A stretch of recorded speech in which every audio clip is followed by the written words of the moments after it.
The sun had not yet committed to the sky, and the world lingered in that fragile gray between night and day. Light filtered softly through the trees, casting long, blurred shadows across the cracked sidewalks of Elmhurst Lane. A gentle hush rested over the neighborhood, broken only by the rhythmic padding of two canine bodies in motion. Selena Moore walked in silence, her posture upright, purposeful, her boots pressed evenly into the sidewalk, steps calculated but calm. On either side of her, two German shepherds glided like shadows. Rex, broad and steady, always a half step ahead, and Nova, leaner, more agile, her eyes sweeping every corner, every movement. They did not tug or stray. They didn't need to. These weren't pets. They were guardians, bound by years of training and something deeper, an unspoken code between beings who had survived things the world would never fully understand. Selena's silhouette blended into the sleepy frame of suburbia, loose slate gray hoodie, plain athletic pants. No makeup, no accessories, just a single paracord bracelet around her wrist, a relic of a former life. To most, she looked like a woman chasing calm after chaos. And she was. But this calm wasn't an accident. It was her discipline. As she turned onto Sycamore Drive, a distant engine hummed. Subtle, deliberate. Selena didn't look immediately, but Rex did. His ears flicked back, posture shifting just slightly. Nova stopped sniffing a hedge and turned toward her partner. Selena noticed, eyes narrowing just enough to register the shift. A patrol car. She didn't break stride, but a chill touched her ribs. The cruiser crawled along the other side of the street, slower than traffic allowed. Two officers inside, faces obscured by windshield glare. But Selena didn't need details. She had felt that gaze before. On foreign soil, at the embassy gates, in dark alleys where you only ever got one chance to read the room right.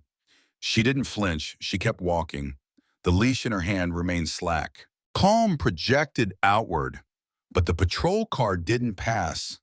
It stopped. Across the street at a diagonal, driver's window down.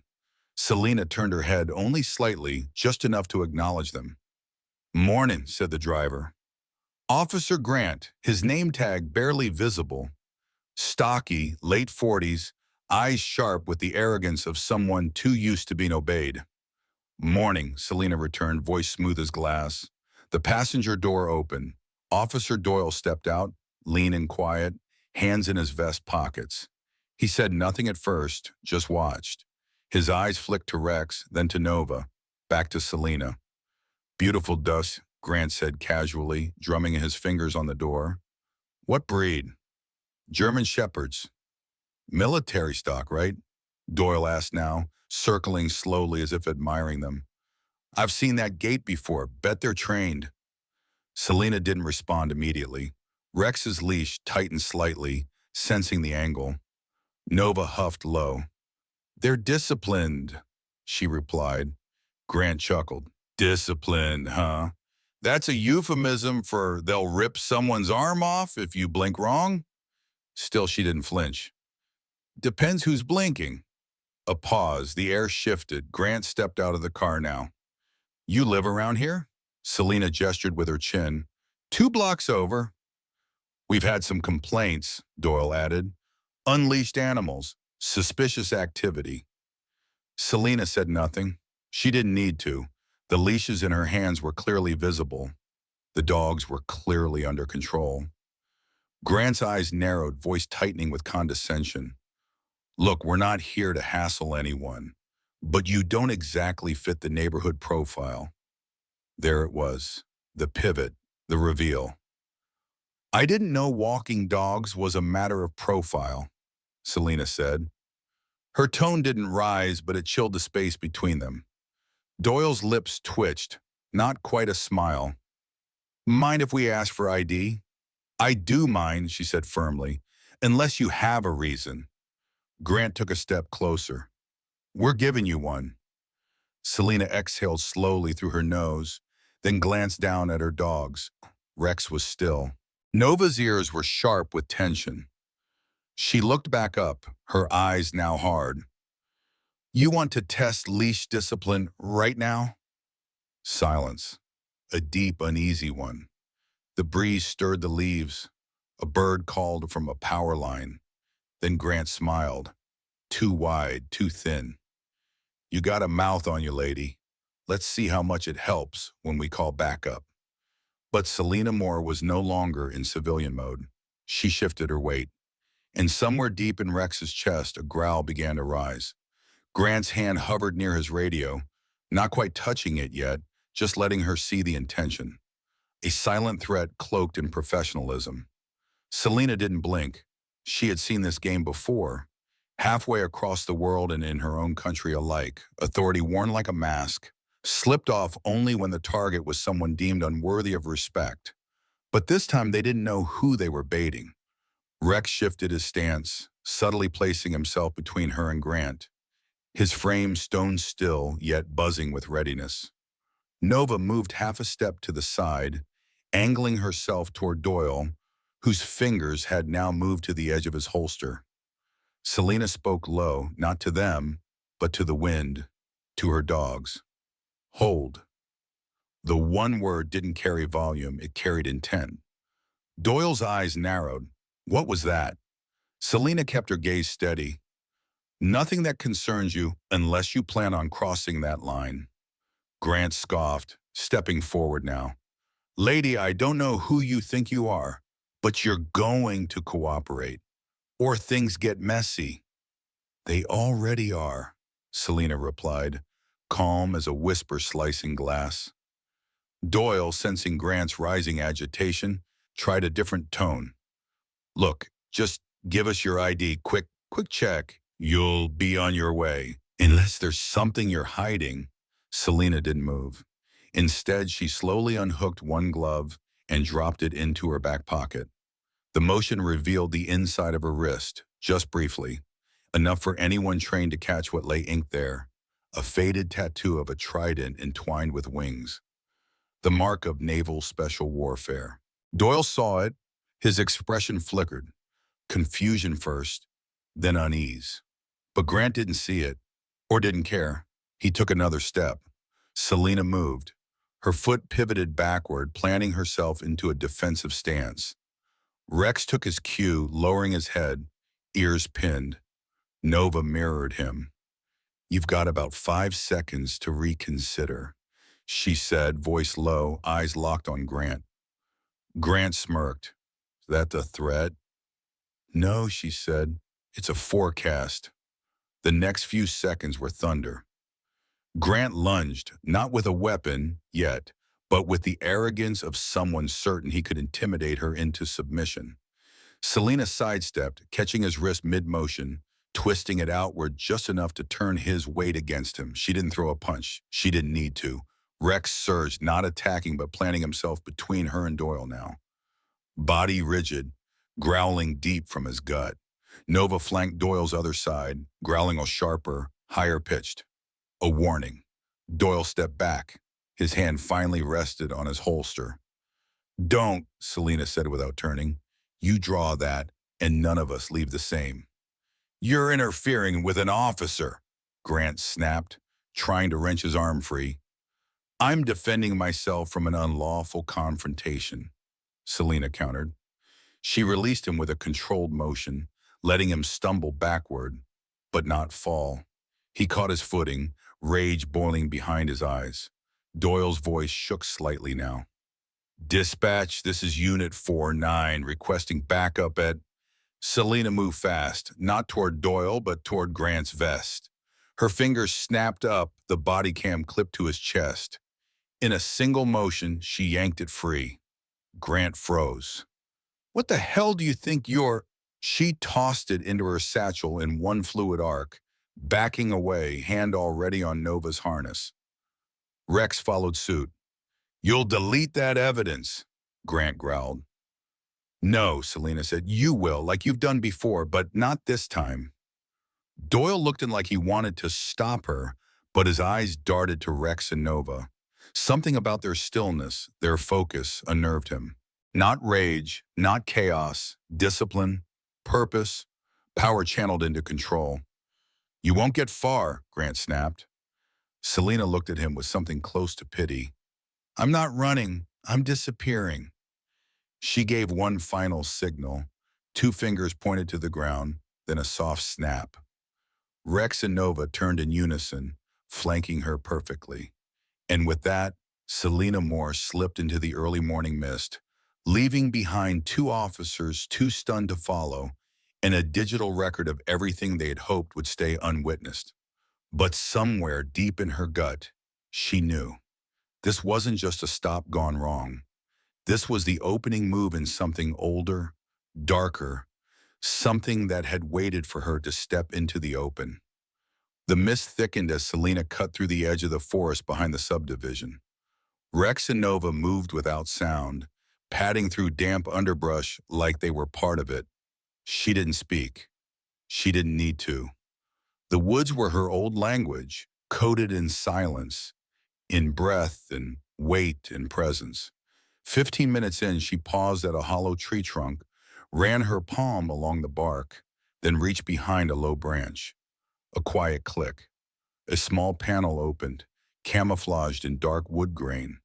Inside, a thermal blanket, an old radio transceiver, and a burner phone, still wrapped in foil.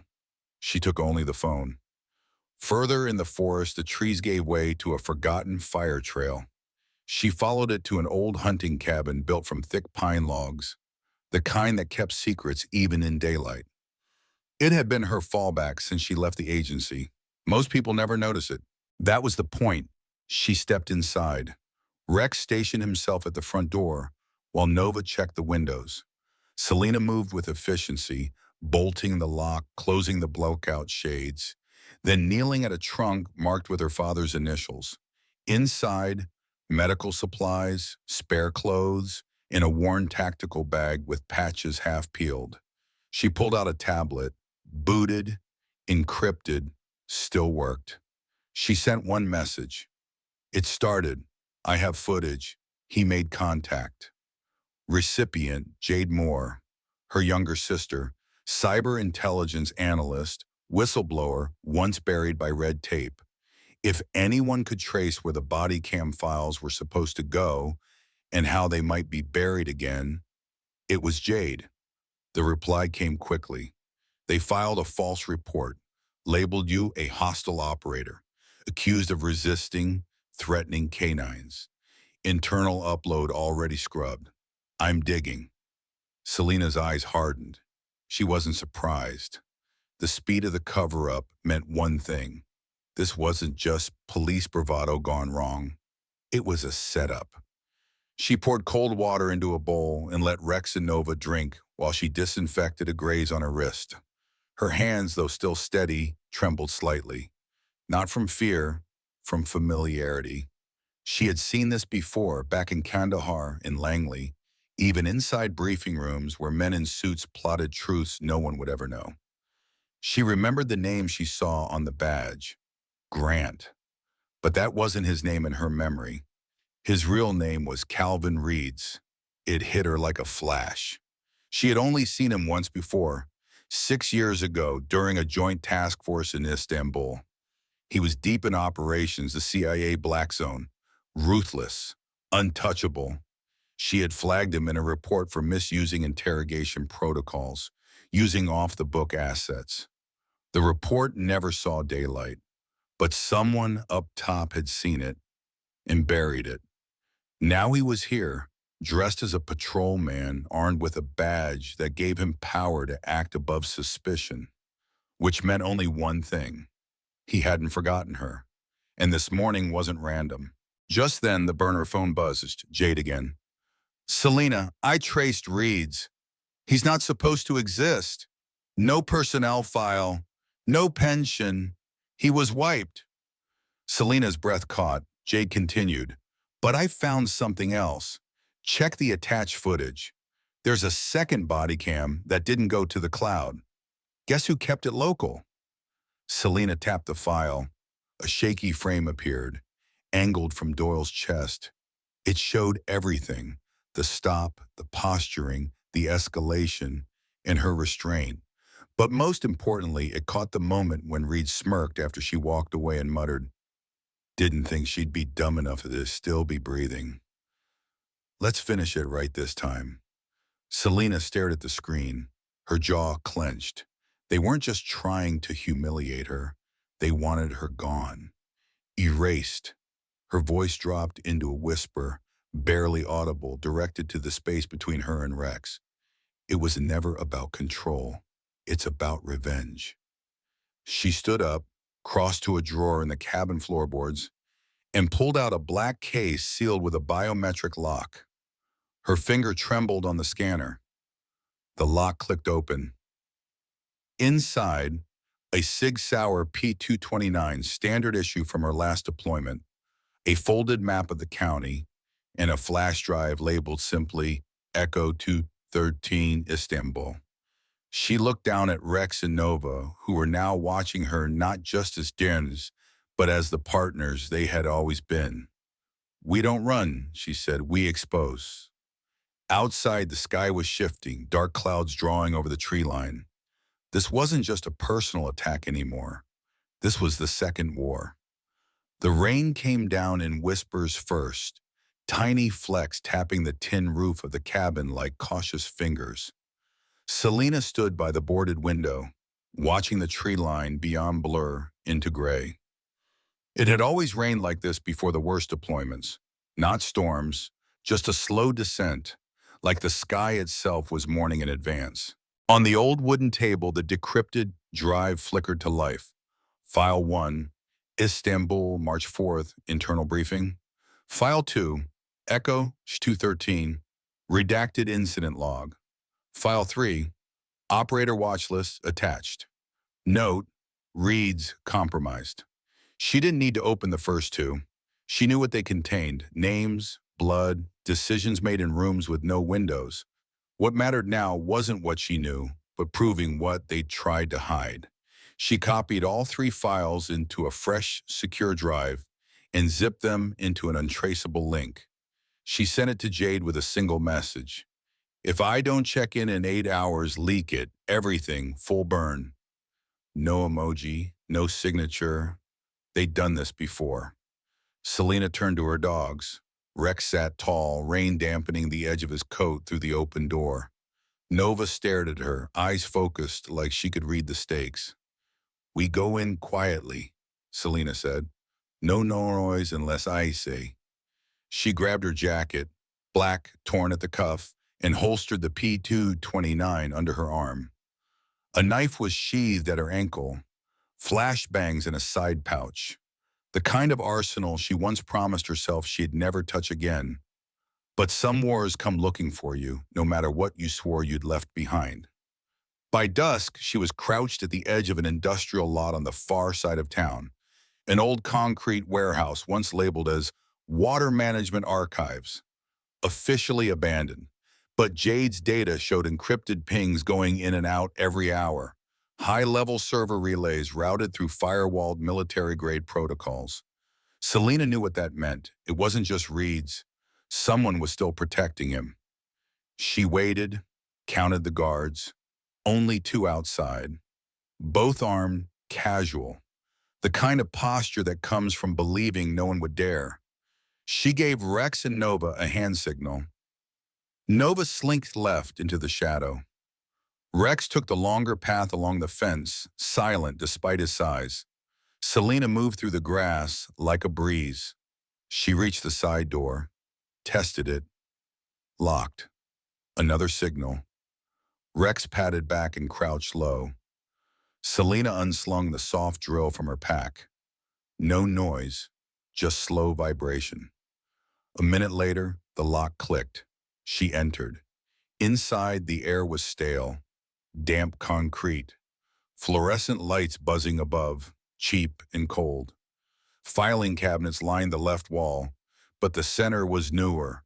Desks, a bank of hard drives, and a glowing monitor where a man sat hunched, back turned. She crept closer. She froze. It was Officer Doyle. He wasn't watching surveillance, he was deleting it. Selena stepped forward. "Don't." Doyle whipped around, but before he could scream, Rex stood beside him, growling low. Doyle raised his hands. Jesus, okay, okay, how the hell did you find this place? Selena didn't blink. Because I built places like this. Doyle's hands shook. I didn't know it was you. He didn't tell me who you were. Just said you were flagged, said you were dangerous. And that gave you the right to fabricate charges? She asked coldly. You think hiding behind his orders will save you? I didn't know it was personal, he snapped. He said it was national security, terrorism linked. I didn't sign up for this level of... She stepped closer. You signed up the second you stood silent when he escalated. Doyle looked toward the back hallway. He's not here. Reed's isn't here anymore. He's watching from off-site. This place is just a front. You're wasting your... I'm not here for him, she interrupted. I'm here for the feeds. She shoved past him to the terminal. Password locked but weak. Jade had already cracked this level remotely during recon. 10 minutes later, she had it. Body cam footage, dispatch recordings. Reed's voice ordered a blackout procedure if she resisted. Proof not just of misconduct, but of a deep conspiracy still operating within domestic law enforcement. She loaded the files onto a separate drive. Looked at Doyle. You have a choice. You testify, or you fall with him. Doyle looked at her, eyes wide, desperate. You think they'll let me live if I talk? Selena looked toward the rain outside. They'll let you die if you don't. An hour later, she returned to the cabin. Her clothes were soaked. The data is safe. Jade called. I uploaded the footage. Anonymous leak. Every major outlet picked it up. Selena exhaled. Reed's? Gone, but cornered. They froze his digital assets. DOJ is opening an internal probe. And Detective Vaughn just reached out. Selena nodded slowly. Vaughn, the one honest name left in the city. She remembered her, quiet, sharp-eyed, a listener. She wants to meet, Jade added. Wants to bring you in. Clean. As a witness, not a fugitive. Selena looked out the window. Rex lay by the fireplace, Nova's head resting on his flank. I'm not done yet, she whispered. Because she knew something the world hadn't learned, not yet. Reed's wasn't just rogue, he was a symptom. And Selena Moore had one mission left, not just to expose the rot, but to burn the roots. The morning after the leak, the world had already changed. Selena sat cross-legged in the cabin, watching the news roll on mute across her tablet screen. Every major outlet had picked up the story. Headlines screamed, leaked body cam footage sparks federal investigation. Disgraced officer tied to Black Ops program, and whistleblower identified as former intelligence operative. Her face wasn't shown, but her actions were already becoming legend. The footage of Rex and Nova, focused, unmoving, holding ground beside her, had gone viral. The world saw something more than hugs. They saw loyalty forged in silence. A woman flanked not by weapons, but by precision, dignity. And then there was Detective Lucia Vaughn. She arrived just after noon. Selena heard the tires on gravel, the slow crunch that never lied. Vaughn didn't come with backup, just a single unmarked car and eyes that had seen too much. She stepped into the cabin without fear. She didn't try to shake hands. Instead, she looked around, at the walls stripped bare, the maps marked in red string, the silent dogs watching her every breath. This place feels like someone waiting for war, Vaughn said quietly. Selena replied, that's because it's already here. They sat down at the table, between them a flash drive. Everything I have, Selena said. Vaughn stared at it. We can use this. The task force has teeth now. They'll cut deep. Selena tilted her head. Will they reach far enough? Or will they stop just before the rot touches real power? Vaughn looked at her, then slowly, solemnly, slid the drive into her pocket. They'll go where I push them, she said, if I have people like you behind the curtain. Selena didn't answer immediately. Her hands rested lightly on the table, calm, still. But her mind was racing. This wasn't a victory. It was a window. She finally said, I'm not interested in power. I'm interested in permanence. Burn it clean or don't bother lighting the match. Vaughn's eyes didn't waver. Then help me build something no one can bury. 3 weeks later, the TTOJ launched a full audit of law enforcement's joint task operations with intelligence agencies. Dozens of shell units were exposed. Over 100 badge numbers quietly disappeared. Calvin Reed's? Still missing. But now there was a price on silence and no shadows left deep enough. And Selena? She didn't return to hiding. She opened the Echo Project, a private training and rehabilitation facility for canine veterans and their handlers. It sat in the northern woods, right at the edge of where the mist broke into sunlight. People came quietly, survivors, whistleblowers, former officers who walked away from corruption. Selena trained them not to fight, but to listen, to watch, to speak only when the moment mattered most. One day a boy arrived, no more than 10. His father had been a police officer who refused to cover up a wrongful arrest. Now the boy refused to speak to anyone except the old guy lying in the corner of the compound. Rex. The boy knelt, laid his hand on Rex's head, and whispered something no one heard. And for the first time in weeks, the boy smiled. Selena watched from the porch, arms crossed. She didn't need thanks. She didn't need headlines. She only needed this: a world where truth could survive the silence. The life lesson 1: silence isn't always weakness. Sometimes it's precision. Sometimes it's restraint. But when silence is used to cover injustice, it becomes complicity. Selena's story shows us the weight of knowing when to act and when to wait. 2. Power must be accountable. Uniforms, badges, clearances, they are tools, not shields. When systems protect the guilty, justice doesn't come from within. It comes from the ones brave enough to step outside and strike. 3. Dignity isn't loud. Selena never shouted. She never chased revenge. She acted with discipline, with clarity, and with the calm that unnerves tyrants more than rage ever could. 4. Healing comes not just from surviving, but from transforming. Selena didn't just escape corruption. She built something better. A legacy not of warfare, but of quiet restoration. 5. The ones they underestimate are often the ones who bring the reckoning. A lone woman with 2 dogs. That's all they saw. But what they didn't see was the storm she carried inside. And the justice was waiting on the other end of her silence.